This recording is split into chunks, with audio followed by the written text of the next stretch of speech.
Badan Pusat Statistik mencatat surplus neraca perdagangan Indonesia sebesar 2,41 miliar dolar Amerika Serikat pada November 2023. Surplus ini merupakan surplus beruntun untuk ke-43 kalinya.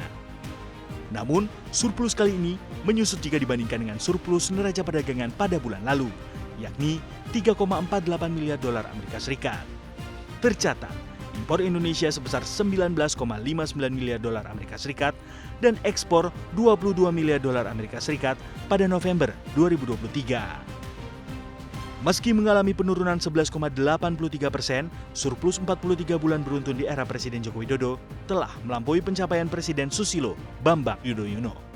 Di era SBY, surplus perdagangan mencapai rekor di 42 bulan, yakni Oktober 2004 hingga Maret 2008.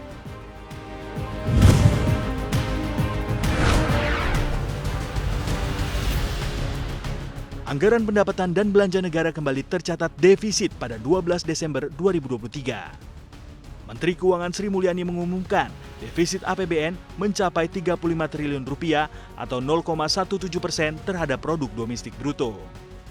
Adapun penerimaan negara tercatat 2.553,2 triliun rupiah, sedangkan belanja negara 2.588,2 triliun rupiah. Realisasi pembiayaan mencapai 289,6 triliun rupiah, sementara keseimbangan primer masih surplus 378,6 triliun rupiah. Meskipun tekor 35 triliun rupiah, menurut Sri Mulyani, jumlah defisit itu masih jauh lebih kecil dibandingkan dengan target awal yang mencapai 598,2 triliun rupiah atau 2,84% terhadap PDB. Sri Mulyani mengatakan, defisit yang masih tergolong kecil pada APBN per 12 Desember 2023 ini disebabkan pendapatan negara yang tercatat 103,66% dari target APBN.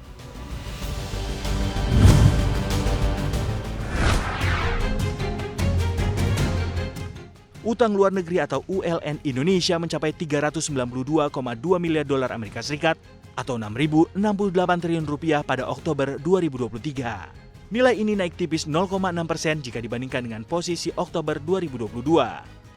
Meski secara tahunan naik, namun dibandingkan dengan posisi ULN pada September 2023, ULN bulan Oktober mengalami penurunan. Bank Indonesia mengklaim penurunan posisi ULN bersumber dari ULN sektor publik. Dari total ULN Oktober 2023, BI mencatat posisi ULN pemerintah berada di 185,1 miliar dolar Amerika Serikat atau turun dibandingkan dengan posisi pada bulan sebelumnya, yakni 188,3 miliar dolar Amerika Serikat. Penurunan posisi ULN pemerintah dipengaruhi oleh pemindahan penempatan dana investor non-residen pada pasar surat berharga negara domestik ke instrumen lain. Ini dilakukan seiring dengan volatilitas di pasar keuangan global yang meningkat.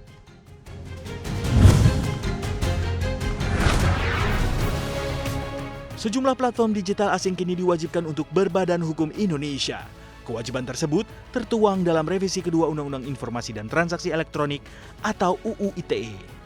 Direktur Jenderal Informasi dan Komunikasi Publik atau IKP Kemenkominfo, Usman Kansong mengatakan akan ada dua aturan yang akan direvisi mengikuti Undang-Undang ITE terbaru.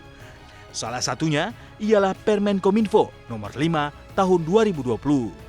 Lewat Permen Kominfo ini, maka diwajibkan para penyelenggara sistem elektronik atau PSE mendaftarkan diri ke Kementerian Kominfo. Nantinya, revisi itu akan mewajibkan platform seperti Google, WhatsApp, dan Netflix memiliki badan hukum Indonesia. Usman menyebut, Kominfo akan mulai memeriksa PSE yang beroperasi di dalam negeri. Kominfo akan menelusuri PSE tersebut berbadan hukum Indonesia atau belum.